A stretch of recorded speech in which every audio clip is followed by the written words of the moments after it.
Hey everybody, it's Miss W and I am so excited to introduce you to your Zentangle choice project. You will be receiving a Zentangle menu today where you will get started. For this project, you are going to be working at your own pace, moving around the room, and using videos to know what to do when you complete each task on your Zentangle menu. Follow along with my videos and this handout that I gave you to find out what you need to do next and when. And right now, I'm just going to show you around the classroom where some things are that you're going to need to know. The front of the Zentangle menu just kind of explains what you do during each course of the project. So if you just read through what you're expected to do during each course, that will help you out. You can also write things down like questions you have or ideas that you have or things that you need to make this meal amazing. Your first step is to drink in information. So that is with your playlist. And where you're watching this video, actually, you are learning what a Zentangle is and practicing making them, listening to the instructions on this second video. Then your next step is the Appetizer Brainstorm. That is on our whiteboard where you are going to choose one of the three options that you would like to use to brainstorm what you're going to draw for this project. Your first choice is the creative bank account, where you are just going to be writing down things that you like, things about you, things that you care about, and just having lots of different ideas. And this is a sheet that you could keep in your sketchbook all year long when you're thinking of subject matters that you might want to use in your art. Your second choice is the mind map brainstorming, where maybe you have an idea, but you're not exactly sure how you want to use that idea in the project. Maybe you know you want to do an animal, so you would write down tiger. But you can also think about, do you want it to be a baby tiger? Do you just want it to be the tiger's face? Do you want a background with your tiger? What will work best for you in this project? So you're kind of mapping all of those different ideas out and choosing the best one for you here. Then your third way to brainstorm is with thumbnails. So maybe you know exactly what you want to do, but you're not sure how to draw it. And this is just where you practice and sketch that out and just think about what will work best with Zentangle designs inside it.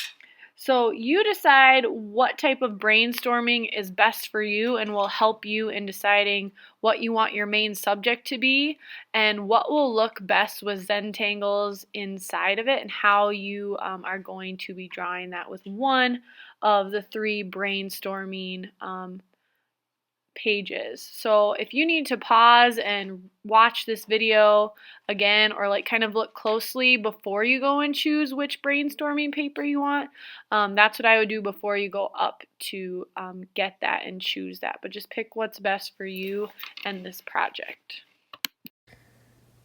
As you are going along with your menu, I want you to be checking things off. So if you have completed the first video in our playlist, go ahead and give that a check mark, or maybe you want to highlight it with a marker or something. Once you're done watching this video, you can check that off. And then when you choose your appetizer brainstorm choice, if I chose the thumbnail sketches, I'm going to circle that just so that you can kind of keep track of what you're doing and that kind of thing. And you can also check things off here as you go. So these are just your one list of things. So if you're done with that, you could say you're done with number 1 and you're on to number 2. And this just kind of helps you know where you're at in the process. Once you know what you want to draw and you have that figured out, I want you to check in with me, get your final main paper, and then you will be drawing that with pencil and then starting to fill your artwork with Zentangles and Sharpies. That time is just kind of our main meeting time and checkpoint where you let me know what you're going to be creating, what your plan is, if you know what you're going to be doing for adding color, and we just kind of have a little mini meeting at that time when you're ready to draw. Then for some reminders on drawing and starting your Zentangles in your project, you can go to the Zentangle animal design video in your project just to give you a guide on what to do when you get started with your final drawing. After you are done with your brainstorming sheet and you know what you want to draw, you go over here in the middle of our cupboards to the main subject area. The lower cabinets are designated just for 5th graders working on their Zentangle projects, and this is where you will find the supplies for adding color to your project. If you want to use bleeding tissue paper, you just take a bin of that and a big brush. If you want to use watercolor paints, there's a couple options of that and brushes there. And then if your Sharpies are running out of ink, there are extra Sharpies there. And next to the sink it says dry marker, so if you have a dry Sharpie, you trade it in for a new one. Your dog bowls for water are on top of the counter, but this is just kind of where you get all the supplies that you're going to need, and it's just for you guys. One quick note on craftsmanship and Sharpies. Sometimes the really skinny Sharpies at first, like you can see that first line, they seem like they're dry, but if you push it a little bit harder or kind of give it a little time and draw a little more with it, you might find that it's not dry. So just make sure you double check before you say that Sharpie is dry with the skinny Sharpies, please. Also make sure that Sharpie blocks are full, and there's only one kind of each Sharpie in each block, that they're not all mixed up. So the skinny Sharpies are on one block, regular Sharpies are on another block. That's just part of craftsmanship for today. Anytime you're done with a supply that's in the cabinets or we're done during class time, make sure it gets put back where you got it.